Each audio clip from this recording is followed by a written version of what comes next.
Frederick ने यह भी कहा कि कंपनी से बार बार राब्ता भी किया गया था, लेकिन उनकी बात नहीं सुनी गई थी।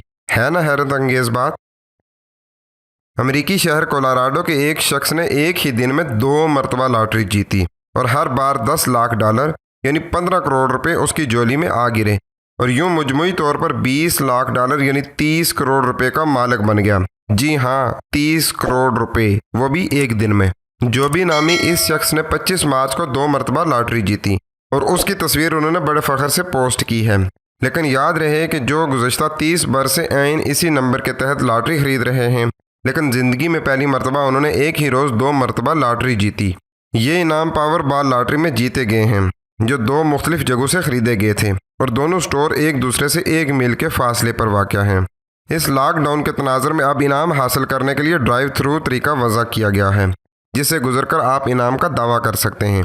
लॉटरी वाली कंपनी ने जब इससे दोनों इनामात के बारे में पूछा तो उसने बताया कि मेरी बेगम ही इसका फ़ैसला करेंगी, जो का तल्लुक़ कोलोराडो की पेल्बो काउंटी से है, जहाँ के हज़ारों केस नमूदार हो चुके हैं। लेकिन इस अफसरदा सूरत हाल में भी किस्मत उन पर मेहरबान हुई और अब वो करोड़पति बन चुके हैं। किस्मत हो तो ऐसी।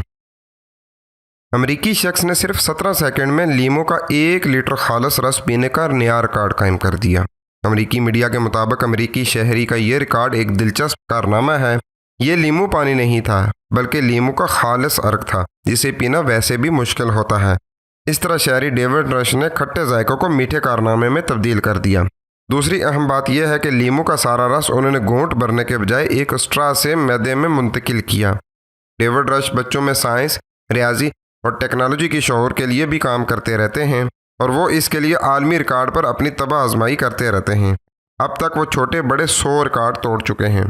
कबल अजी एक शख्स आंद्रे आर्टोलोफ ने 1 लीटर लीमू का रस 17 सेकंड में ही ख़त्म किया था, लेकिन डेविड ने चंद मिली सेकेंड कबल अपनी गिलास खाली करके ये रिकॉर्ड अपने नाम कर लिया है। यानी उन्होंने 16 सेकंड और 53 मिली सेकंड का नया रिकॉर्ड बनाया है। डेविड ने बताया कि हतमी मुकाबले से पहले उन्होंने लीमू का रस पीने की कोई मशक नहीं की थी, बल्कि 2 मरतबा 1-1 लीटर पानी पीकर खुद को आजमाया था। बार बार इन्हें ख्याल आया कि इससे पेट तो ख़राब नहीं हो जाएगा या उनका जिस्म इस तरह के तजुर्बात को बर्दाश्त कर सकेगा या नहीं, लेकिन डेविड ने हिम्मत नहीं हारी और ख़ुद को आजमाने का फ़ैसला किया। लीमू का खालिस जूस पीने के बाद कई दिन तक उनका मैदा और निज़ाम हाजमा बहुत मुतासर रहा, लेकिन अब वो बेहतर हैं। एक दिन तक उनका गला भी बैठा रहा था। कुछ पाने के लिए कुछ तो खोना पड़ता है। क्या आप में से किसी ने कोई ऐसा रिकॉर्ड बनाया है? जेल से फरार का एक दिलचस्प वाक़या इटली में इसी माह पेश आया है, जिसमें 2 कैदी सिर्फ जेल से फरार ही नहीं हुए, बल्कि जेलर के नाम ख़त भी छोड़ गए कि वो 15 दिन बाद वापस आ जाएंगे। दावाज़ो कानोविच और लेल अहमतोविच नामी 2 करीबी रिश्तेदार जालसाजी और फ्रॉड के जुर्म में रोम की रपीता जेल में कैद थे। इन दोनों की सज़ा 2029 तक के लिए थी। ताहम इस माह के आगाज़ में इन दोनों ने किसी हॉलीवुड फिल्म जैसा अंदाज इख्तियार किया और जेल से फरार हो गए। अलबत्ता इस पूरे वाक़े में दिलचस्पी का पहलू ये है कि वो जेलर के नाम एक ख़त छोड़ गए जिसमें लिखा था कि इन दोनों की बीवियां उनके जुराइम में शरीक होने की वजह से जेल में बंद हैं, लेकिन उनके बच्चों को घर पर कुछ मसाइल का सामना है जिन्हें हल करने के लिए इनका वहाँ होना ज़रूरी है, क्योंकि फ़िलहाल कोई और ऐसा नहीं जो इन मामलात को संभाल सके। इसलिए वो सिर्फ 15 दिनों के लिए जेल से फरार हो रहे हैं और ज़्यादा से ज़्यादा 15 दिनों में खुद ही जेल वापस आ जाएंगे। जेल हुकाम ने इस खत के असली होने की तस्दीक करते हुए कहा कि इटली की पुलिस ने इन दोनों की तलाश शुरू कर दी है, लेकिन इस खत ने यह पूरा वाक़या दिलचस्प बना दिया है और इसे जेल से फरार के दीगर वाक़यात से बिल्कुल मुख्तलिफ करार दिया है। पाकिस्तान की खैर सगाली सफ़ीर वनीसा ने बहरे ओकियानोस के सबसे गहरे मुकाम चैलेंजर डीप पर पाकिस्तानी परचम लहराकर सबके दिल जीत लिए। वनीसा ओब्रायन ने बहरे ओकियानोस के 10,923 मीटर गहरे समुद्र में पाकिस्तान का परचम लहराया।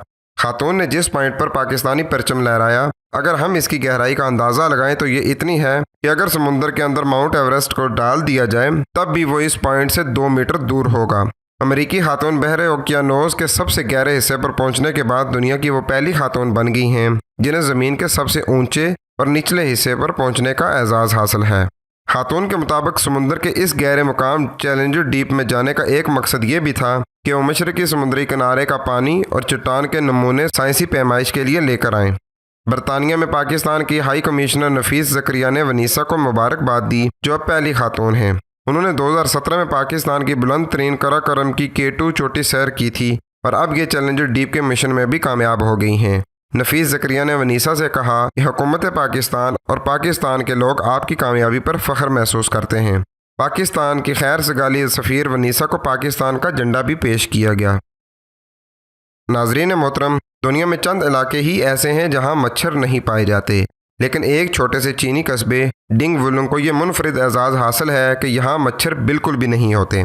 हालांकि ये घने दरख्तों, तालाबों और छोटी छोटी झीलों से घिरा हुआ है।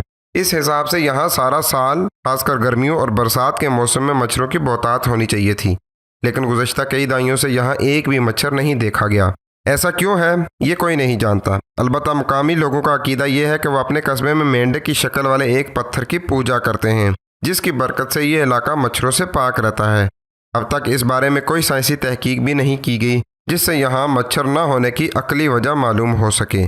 कस्बा डिंग वुलिंग चीनी सूबे फौजियान का हिस्सा है और सतह समुद्र से 700 मीटर की बुलंदी पर घने जंगलात, तालाबों और झीलों के बीचों बीच वाक़ है, जहाँ हाका नामी एक अकलीती कबीला है जो पत्थरों से कुशादा और दीदा ज़ेब मकानात बकाने में तारीखी शोहरत रखता है। कुछ साल पहले तक ये कस्बा इन ही मकानात और पत्थरों से तामीर की गई दूसरी इमारतों की वजह से मशहूर था, लेकिन आज इसकी वजह शोहरत यहाँ मच्छरों की पुरअसरार गैर मौजूदगी है, जिसने दुनिया को हैरान और परेशान कर रखा है। मच्छरों से कौन कौन तंग होता है ये बताने के लिए कमेंट बॉक्स हाजिर है। ये थी आज की वीडियो। इस वीडियो का कौन सा हिस्सा आपको ज़्यादा अजीब और हैरान कुन लगा, कमेंट बॉक्स में ज़रूर बताइएगा। मिलते हैं आपसे अगली वीडियो में, तब तक के लिए अपना बहुत सा ख्याल रखिएगा। खुश रखें, खुश रहें। अस्सलाम वालेकुम।